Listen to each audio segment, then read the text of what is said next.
Quero saudar os irmãos com a graça e a paz do nosso Senhor Jesus Cristo. Um bom sábado a todos os irmãos. Felizes por estarmos aqui na casa de Deus. Feliz por ser o santo sábado do Senhor. Estamos reunidos aqui na presença do nosso Senhor Jesus Cristo. Irmãos, hoje temos um tema muito interessante, um tema abençoado, que com certeza vai falar o coração de muitas pessoas.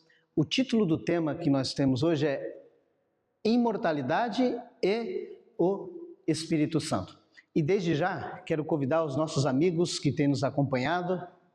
Se você tem o desejo de fazer uma visita aqui, nós do Ministério Quarto Anjo Advertência Final, estamos localizados na cidade de Capivari de Baixo, no bairro Caçador e na rua Gonçalves Dias. O número do edifício é 1111. Os dias de cultos, todas as quartas-feiras, a partir das 19h30 e aos sábados, a partir das 9h30 da manhã. Se você tem um desejo de estudar conosco, se você tem visto as pregações, Deus tem tocado no seu coração de você conhecer um pouco mais sobre as verdades aqui pregadas.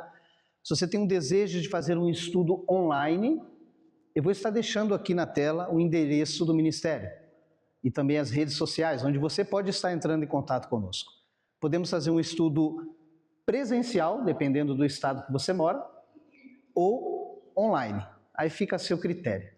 Que Deus possa tocar no seu coração e você vir estudar conosco. Irmãos, hoje nós vamos falar de um tema muito importante. E desde já também já quero salientar aos amigos a procurar dentro do canal do Ministério algumas pregações que são como pano de fundo para o que nós vamos estudar hoje. A verdade mais antiga, a imortalidade e a trindade, a imortalidade e o sábado, e hoje nós vamos estar dando continuidade desse estudo que é a imortalidade e o Espírito Santo. Entendemos, queridos irmãos, que no passado, no início, Satanás, de uma forma muito inteligente, usou uma serpente e introduziu um engano na mente das pessoas. Deus tinha falado para o casal, se vocês desobedecerem o mandamento que eu dou para vocês, certamente vocês vão morrer. Astutamente Satanás veio a Eva e falou, certamente vocês não vão morrer. Isso passou e foi sendo ensinado dentro da história. Hoje, esse ensinamento que você pode ser salvo mesmo estando em pecado, tem corroído as pessoas. E também o ensino de que, mesmo que você morra, dentro de você existe uma alma. Através desse engano, Satanás foi introduzindo vários e vários enganos na mente das pessoas. E uma multidão de pessoas tem sido enganada. E hoje nós vamos, através de um estudo, tentar entender qual que é essa relação entre a mentira que Satanás contou lá no Éden com a questão do Espírito Santo. Convido os irmãos para abrir a Bíblia no livro de Apocalipse, capítulo de número 2, versículo de número 12.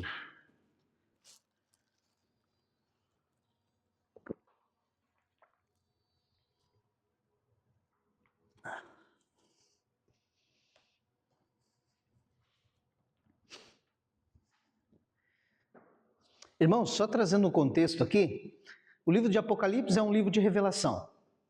Deus inspirou o servo João a escrever ele, e ali João escreve 7 cartas. Essas 7 cartas são períodos que a igreja de Deus ia passar aqui na terra. O nome de cada igreja foi escolhido por Deus, e nesse sentido tinha um significado. Cada nome aqui tem um significado do período que a igreja de Deus ia passar aqui na terra. Éfeso, Esmirna. A terceira carta que nós vamos estar lendo aqui no verso 12, o nome é Pérgamo. Pérgamo é exaltação. O período dessa igreja consiste do ano 313 até o ano 538. Nesse período da igreja, que a igreja chama exaltação, eles começaram a introduzir vários enganos dentro da igreja de Deus. Irmão, é de enganos? Exatamente. Ensinos de homens que foram introduzidos dentro do século e foram repetidos na mente das pessoas e, infelizmente, Muitas pessoas hoje tomam esse ensino como verdade. No verso 12 diz o seguinte: e ao anjo da igreja que estava em Pérgamo, escreve: isto diz aquele que tem a espada aguda de 2 fios, Jesus Cristo. Eu sei das tuas obras. Jesus conhece todas as obras. E onde habitas, que é onde está o trono de Satanás, e retendes o meu nome, e não negastes a minha fé, ainda nos dias de Antipas, minha fiel testemunha, o qual foi morto entre vós, onde Satanás habita. Jesus conhece todas as coisas, irmãos. E nesse contexto, Jesus está falando que tinha uma fiel testemunha. E essa fiel testemunha ergueu a sua voz contra os ensinos errados que estavam sendo introduzidos dentro da igreja. E o espírito das pessoas estava tomado por Satanás, ao ponto de matar essa pessoa, que era uma fiel testemunha do Senhor, porque não estava aceitando os ensinos errados que estavam sendo introduzidos dentro da igreja. Nós já vimos aqui, por isso que eu salientei os irmãos a verem os vídeos passados, você vai ver algumas mudanças que foram ocorrendo no período da igreja. Foram sendo introduzidas mudanças dentro principalmente dos mandamentos de Deus. Mudaram os mandamentos de Deus. E aqui nós vemos, irmãos, que Deus tinha pessoas fiéis dentro da igreja que erguiam a voz contra os ensinos enganosos. E nós vamos ver, irmãos, que no primeiro século ali, até o século III, infelizmente os pais da igreja, eles permitiram que dentro da igreja fossem entrando alguns enganos.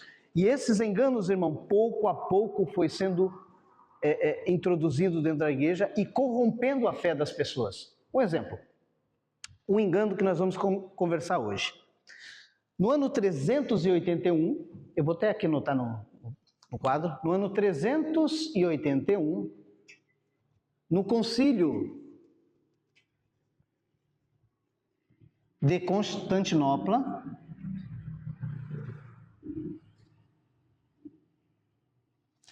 esse concílio aqui, queridos amigos, irmãos, foram convocados 150 bispos. Grande maioria a favor de que o Espírito Santo era uma pessoa. Quem convocou esse concílio? O imperador romano Teodósio I.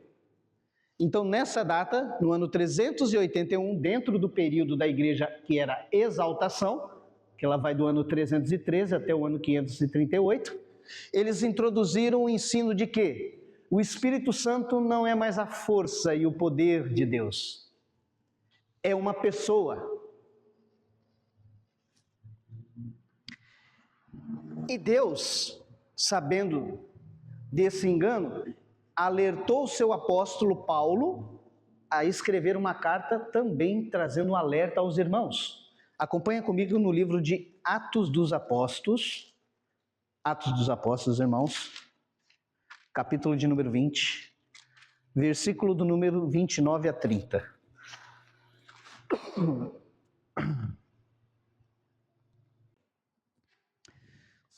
Lemos.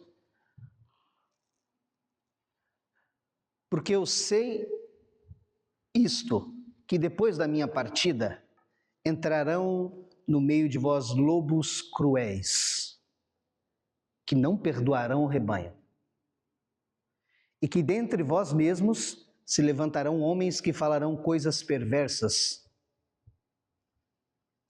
para atraírem os discípulos após si. Então perceba, irmãos, que Paulo já estava alertando.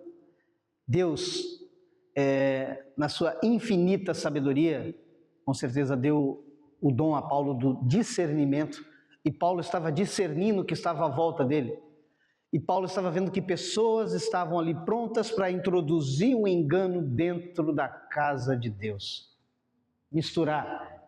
As pessoas não iam ter dó das pessoas, iam ensinar o erro. E através do erro, quando você não entende a palavra pura, a sua vida é destruída. Porque quando você não compreende a palavra pura, você não tem poder sobre a sua vida. E Paulo estava preocupado com os irmãos, por isso ele aconselhou: irmãos, cuidado, porque vão entrar dentro da igreja do Senhor lobos devoradores que não pouparão o rebanho. Introduzirão enganos para as pessoas tirarem os olhos de Jesus e voltarem para eles. Não perdoarão.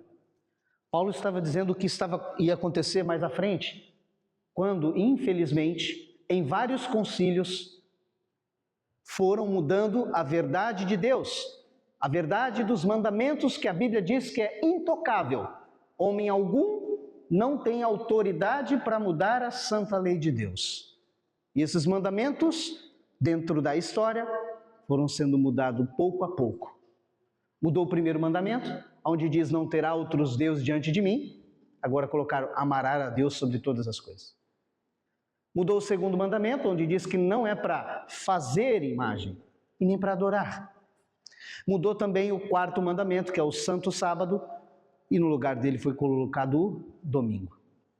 E também essa mudança agora do Espírito Santo de Deus, que dentre o povo de Israel sempre teve o entendimento que o Espírito Santo de Deus era o poder e presença ativa de Deus. Agora declaram que o Espírito Santo é uma pessoa e é Deus também. E Paulo, sabendo disso, estava alertando aos irmãos para eles não caírem nesse engano. Irmãos, abra a Bíblia comigo também no livro de Colossenses, nós vamos ampliar um pouquinho esse conhecimento. Livro de Colossenses, capítulo 2.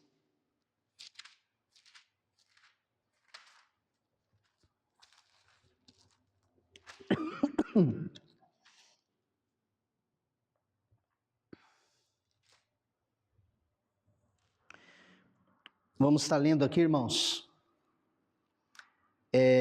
do versículo de número 4. E digo isto, para que ninguém vos engane com palavras persuasivas. Porque, ainda que esteja ausente quanto ao corpo, contudo, em espírito estou convosco, regozijando-me e vendo a vossa ordem e a firmeza da vossa fé em Cristo.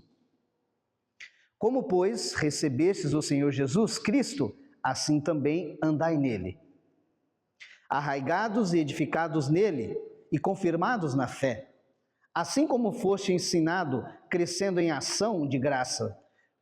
Tende cuidado para que ninguém vos faça presa sua, por meio de filosofias e vãs sutilezas, segundo a tradição dos homens, segundo rudimentos do mundo, e não segundo a Cristo. Amém, irmãos?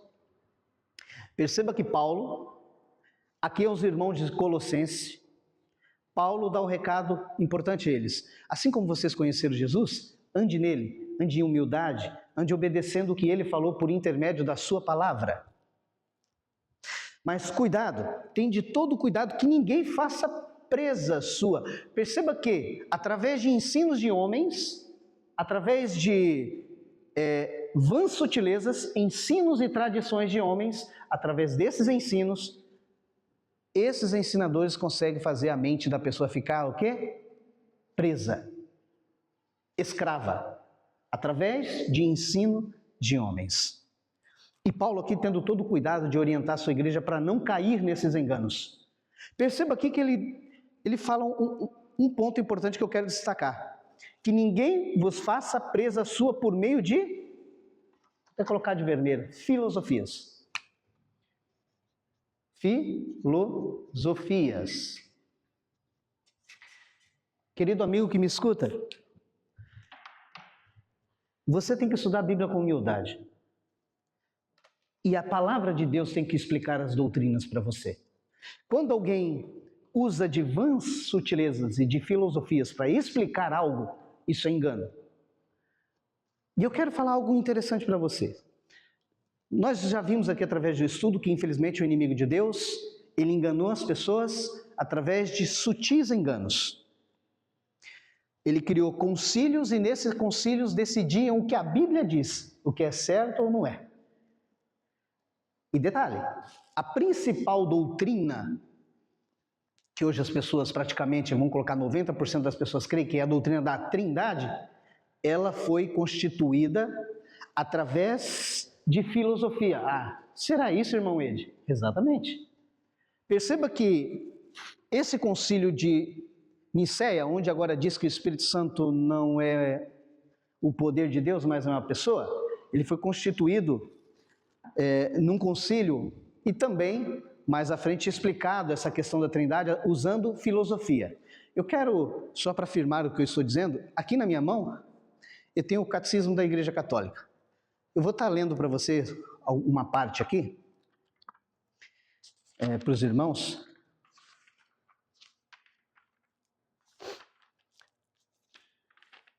Primeiro a parte, só confirmando tudo que eu falei aqui do Concílio de Constantinopla. Diz assim: a fé apostólica no tocante ao Espírito foi confessada pelo Segundo Concílio Ecumênico em 381 em Constantinopla.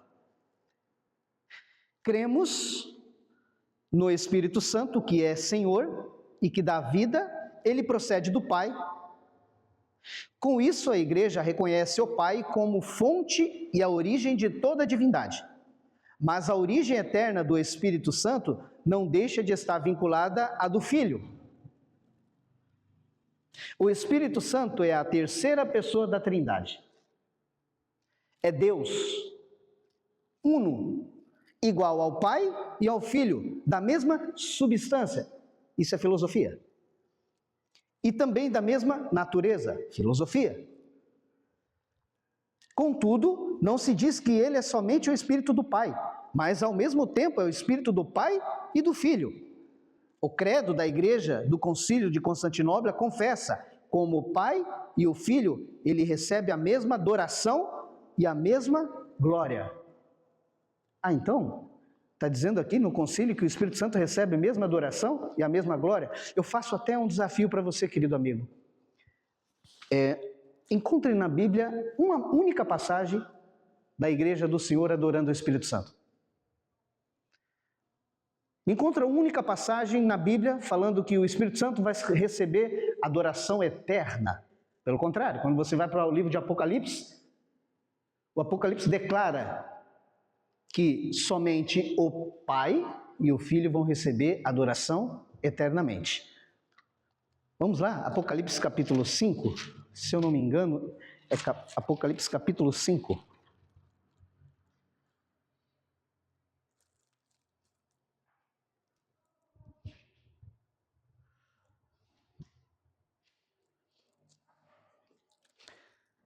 Capítulo 5, versículo 13, irmãos, olha o que diz. E ouvi a toda criatura que está no céu e na terra, e debaixo da terra, e que está no mar, e todas as coisas que nele há, dizer ao que está sentado sobre o trono, quem é? O Pai. E ao Cordeiro sejam dadas ações de graça, honra e glória e poder para todo o sempre. E os 4 animais diziam, amém. E os 24 anciões prostraram-se e adoravam ao que vive para todo sempre. Apocalipse capítulo 22, ali declara que somente o Pai e o Filho têm trono. Se o Espírito Santo é Deus e é igual, ele deveria também ter um trono. Irmão Ed, por que ele não tem um trono? Porque ele não é uma pessoa. Ele é o poder de Deus. Voltando aqui para o catecismo, para confirmar o que eu tinha falado, então nós vimos aqui que, segundo a declaração aqui, o Espírito Santo ia receber adoração e honra e glória. Vimos que pela palavra isso não é verdade.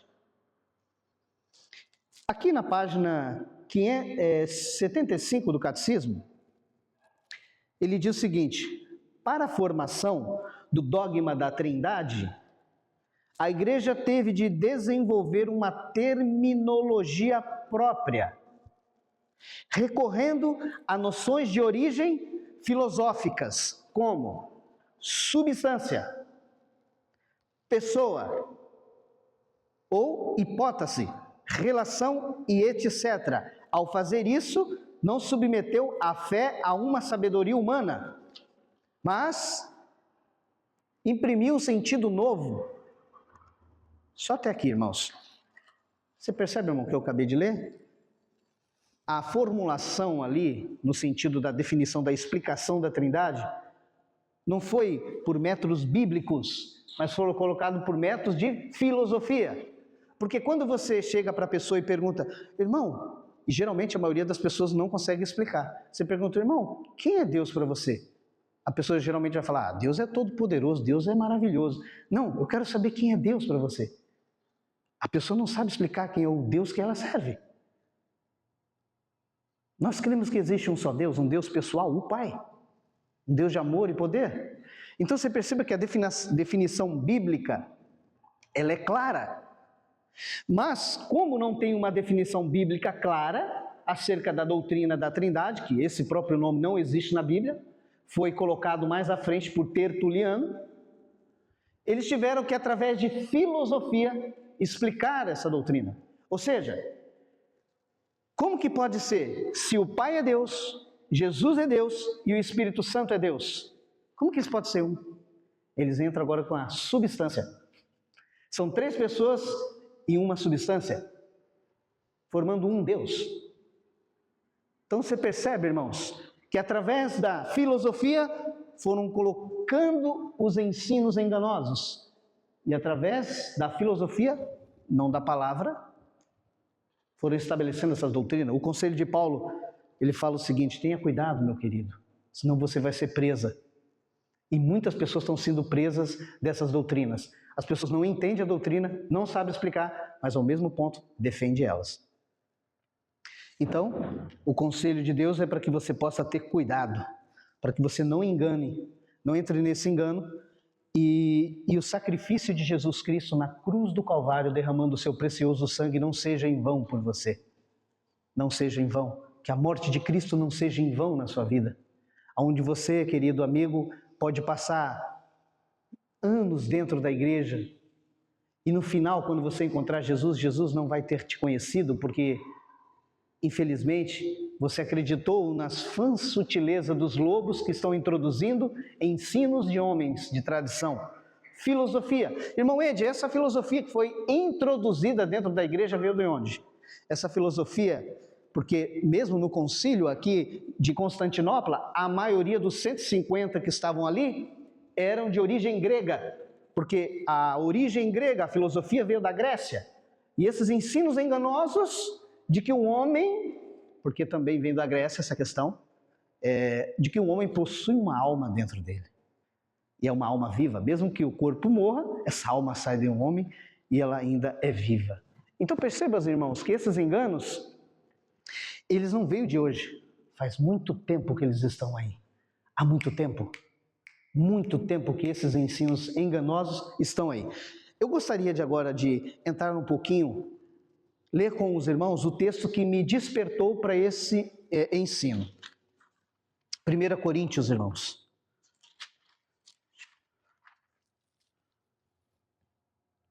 1 Coríntios é um dos textos que, pela graça do Senhor, quando eu li, Deus abriu meu entendimento sobre esse assunto e com a ajuda de Deus eu pude ir me aprofundando mais e Deus foi dando mais clareza mental a esse assunto tão importante. 1 Coríntios capítulo 2, versículo 11, diz o seguinte: porque qual dos homens sabe as coisas do homem, senão o espírito do homem, que nele está? Assim, também, ninguém sabe as coisas de Deus, senão o Espírito de Deus. E nesse contexto aqui, queridos irmãos, espírito é mente. Nós confirmamos isso lá no verso 16, olha. Porque quem conheceu a mente do Senhor, para que possa instruí-lo? Mas nós temos a mente de Cristo. Então o texto está falando aqui. O homem sabe as coisas do homem, senão o quê? A mente dele. Somente a minha mente sabe as minhas coisas, o que está no profundo do meu coração, as coisas que eu tenho em segredo, somente a minha mente. Assim também como Deus, o Pai, somente Ele sabe as coisas dele. Paulo está dando uma explicação clara. Então perceba que aqui, dentro do homem não tem uma terceira vamos uma segunda pessoa, que é a alma, e dentro de Deus também não tem um espírito, uma pessoa, pelo contrário. O Espírito de Deus é o seu poder que emana dele, nós vamos ver isso dentro das Escrituras. Assim como Paulo dá o exemplo, o ser humano, o homem, fazer aqui o homem, ele tem um espírito que é a sua mente. E a sua mente sabe todos os segredos da sua vida. Assim também Deus o Pai, a sua mente sabe todos os segredos da sua vida. É a mente de Deus. Não é uma coisa mística. É uma coisa simples e clara. Irmãos, abram a Bíblia no livro de João. Nós vamos fazer alguma leitura de alguns versos agora. Livro de João, capítulo de número 14.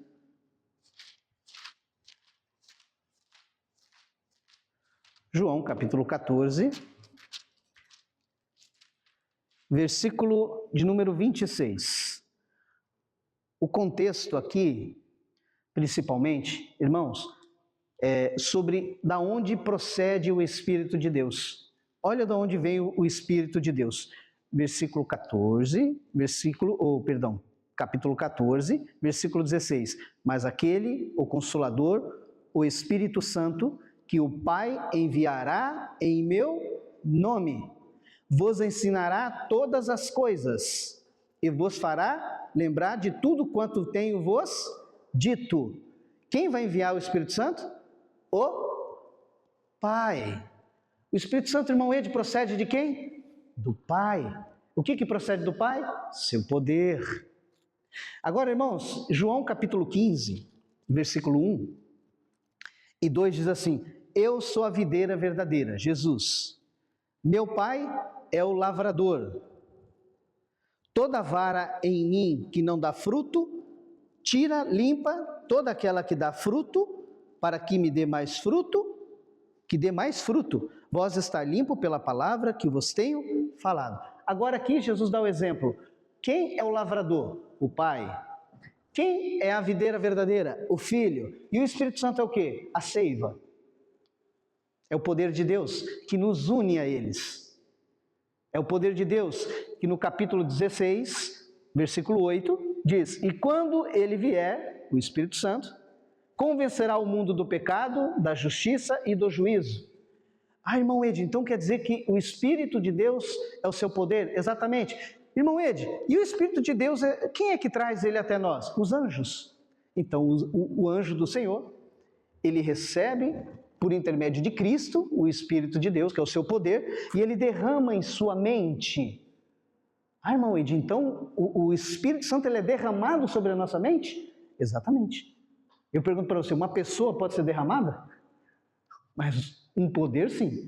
Acompanha comigo no livro de Atos dos Apóstolos, capítulo 2, versículo de número 32, irmãos. Diz assim, verso 32. Deus ressuscitou a este Jesus, do que todos nós somos testemunhas, de sorte que, exaltado pela destra de Deus, o Pai, tendo recebido do Pai a promessa do Espírito Santo, derramou isto que vós agora vedes e ouvir. O Espírito Santo pode chamar de isto? Não. Uma pessoa pode ser derramada sobre a outra? Também não. O que Deus está aqui nos ensinando? Que Ele está derramando por intermédio dos anjos o poder sobre seu Filho amado Jesus. Derramou poder sobre Cristo. Por isso que Cristo, em Lucas 4, diz: o Espírito do Pai foi derramado sobre mim, está sobre mim, e pelo Espírito do Pai, que é o seu poder, eu curo, liberto, transformo, ensino. Toda obra que eu faço, não faço de mim mesmo, mas o poder do Pai que está em mim é que realiza as obras. E no Antigo Testamento, como o povo de Israel sempre creu, o povo de Israel sempre creu num Deus único, o Pai, creu no sábado como o dia do Senhor e cria que o Espírito Santo é o poder de Deus e presença ativa de Deus. E eles entendiam isso quando uma pessoa era ungida pelo poder de Deus. Irmão Ed, como que era isso? era derramado óleo sobre a mente da pessoa, sobre a cabeça da pessoa. Simbolizando, o poder de Deus estava sendo derramado na mente da pessoa. Abra comigo em 1 Samuel, capítulo de número 16.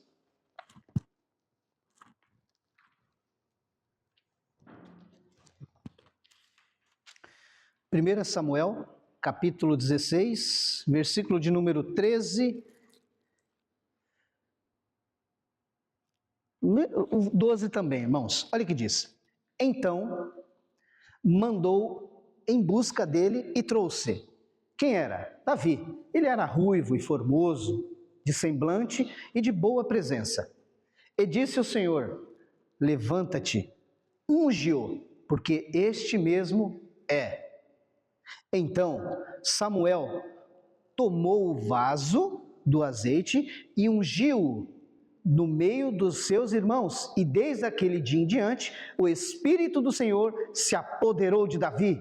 Então Samuel se levantou e tornou-se a Ramá. Perceba, querido, perceba que o poder de Deus foi derramado no simbolismo de óleo, ungindo a cabeça de Davi, dando para ele autoridade e poder. Deus estava passando o seu poder a Davi. Simples assim.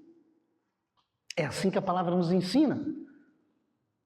Fora isso, é um ensino sutil, que prende a mente das pessoas. Então nós vimos aqui agora, que assim como foi derramado o poder sobre Davi, foi derramado o poder sobre Jesus Cristo, o poder do Pai sobre ele.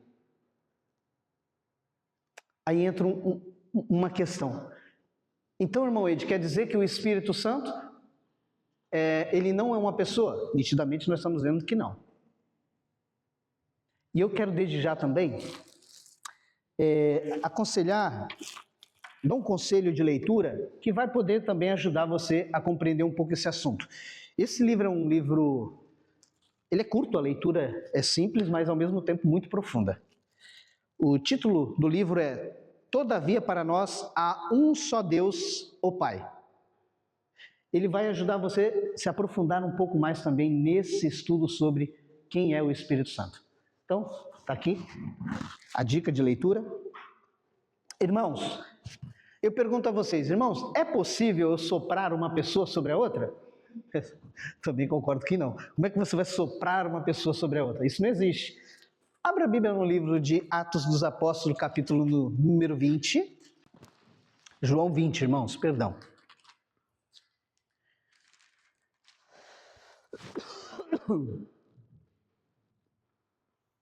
João 20, versículo 21. Olha o que diz. Aqui Jesus, tá, irmãos? Falando a sua igreja, e ele diz aqui no versículo 21. Disse-lhe, pois, Jesus outra vez: paz seja convosco. Assim como o Pai me enviou, também eu envio a vós. E, havendo dito isso, assoprou sobre eles e disse-lhes: recebei o Espírito Santo. Amigo, se eu entender da forma que eles ensinam, eu vou entender que o Espírito Santo, que é uma pessoa, estava dentro de Jesus, e aí Jesus pegou e soprou essa pessoa em cima de outras pessoas. Ali, no contexto, 120 pessoas. Eu pergunto, como que isso é possível? Entende, querido? Mas quando você entende pela Bíblia, da forma correta, Jesus, ele falou, assim como o Pai me enviou. Como que o Pai enviou? Quando derramou poder sobre ele. O Pai enviou Jesus a pregar o Evangelho, a fazer cura, libertação, a transformar a vida das pessoas. Assim Jesus agora também envia eles. Como? Recebei o poder que está em mim, que o Pai me deu. E assoprou sobre eles o poder. E essas pessoas saindo, cheias do poder de Deus. Irmão Ed, e esse poder de Deus, ele pode ser dado para qualquer pessoa? Segundo a Bíblia, não. Só para aqueles que querem obedecer a Deus. E ele é colocado e derramado o desejo de obediência. A Bíblia diz no livro de Atos que o Espírito Santo é dado para quem quer obedecer, tem o desejo de obedecer ao Senhor. E como que é dado? Romanos capítulo 5. Romanos 5, versículo de número 3, irmãos. Vou ler desde aqui. Não, vou ler somente o verso 5. E a esperança não traz confusão, porquanto o amor de Deus está derramado em nosso coração, pelo Espírito Santo que nos foi dado. Recapitulando, amor, segundo, 1 João 5,3, significa obediência aos mandamentos. Então, essa obediência aos mandamentos é derramada pelos anjos sobre a nossa mente, que é o poder de Deus, que é o seu Santo Espírito, não uma pessoa. Essa questão do Espírito Santo, irmão, infelizmente nos dias de hoje, tem sido de uma maneira distorcida grandemente. E aí hoje se associa ao Espírito Santo, como Deus Espírito Santo, e você vai e vê em alguns cultos, praticamente uma adoração somente a Ele. Os cultos viraram cultos emocionais. Você não, com razão e silêncio, o ambiente adequado para você estudar a palavra. Pelo contrário, lê-se um verso ou outro e depois é revelação, aí a pessoa assoprando, passando a mão, milhares de pessoas caindo, e eles dizem que aquilo é o poder de Deus. Deus derruba um monte de gente dentro da igreja. As pessoas ficam se cortocendo igual uma cobra, se virando igual uma cobra. A gritaria, a choro, a histeria. E eles dizem que esse é o poder de Deus. Meu amado, como que isso pode ser o poder de Deus? O poder de Deus, nós vimos aqui em João, capítulo 16, verso 8, ele te convence do pecado. E o que é o pecado? Transgressão dos 10 mandamentos. A primeira obra que o Espírito de Deus faz no seu coração é fazer com que você sinta desejo de obedecer os 10 mandamentos. O Espírito Santo não te joga no chão, meu amado, e fica te torcendo ali, e fica te torcendo. O Espírito Santo não faz você ficar em êxtase, como se não tivesse raciocínio. Quantas obras que você vê na internet, pessoas comendo grama, e outros tipos de obras, humilhando a pessoa, e dizem que esse é o poder de Deus. Como pode ser o poder de Deus? O poder de Deus, ele vem para transformar o nosso coração, não nos humilhar, nos jogar no chão e outras coisas mais. E a promessa do Senhor nos últimos dias vai ser também derramar o poder de Deus sobre nós, não uma pessoa.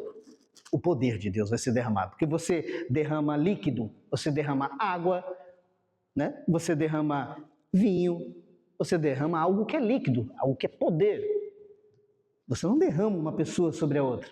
E a Bíblia diz, lá no livro de Joel, que o poder de Deus vai ser derramado sobre o povo de Deus.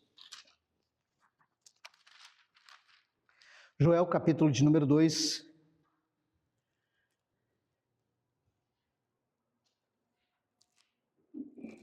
Vou ler desde o verso 23, tá, irmãos?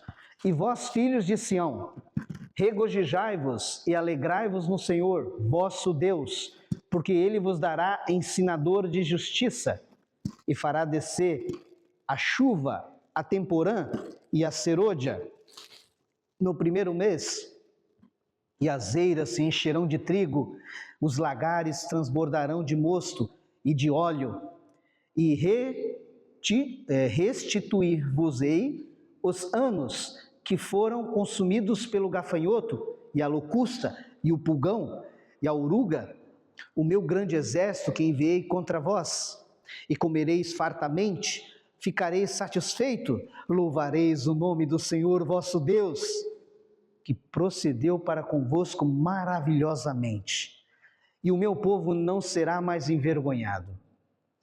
E vós sabereis que eu estou no meio de Israel, e que eu sou o Senhor vosso Deus, ninguém mais, e o meu povo não será mais envergonhado para sempre. E há de ser que depois derramarei o meu espírito sobre toda a carne, e os vossos filhos e vossas filhas profetizarão, e os vossos velhos terão sonhos, e os vossos jovens terão visões.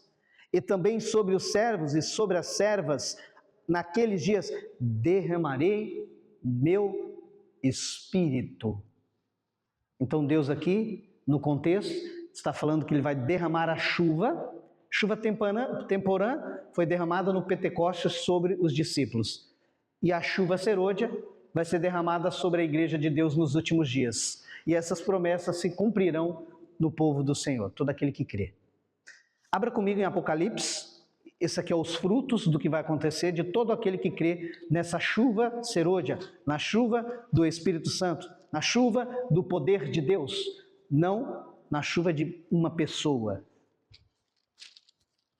Apocalipse capítulo 14, versículo de número 12, que diz assim: aqui está a paciência dos santos. Aqui estão os que guardam os mandamentos de Deus e a fé de Jesus. Então, irmãos, para todo aquele que crê, o Senhor vai derramar no coração de pessoas humildes que estarão unidas, não tendo dissensões, facções, invejas, ciúmes, pelo contrário, vão amar umas às outras de uma maneira profunda.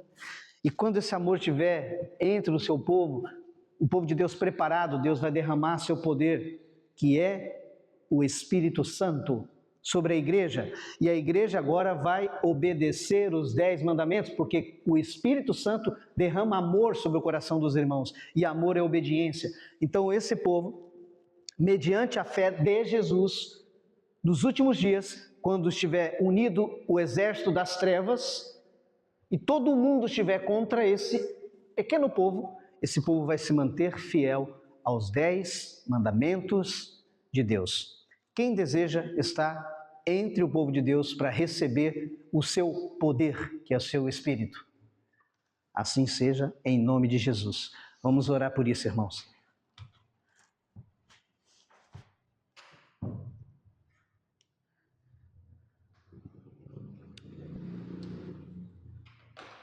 Querido Deus e amado Pai,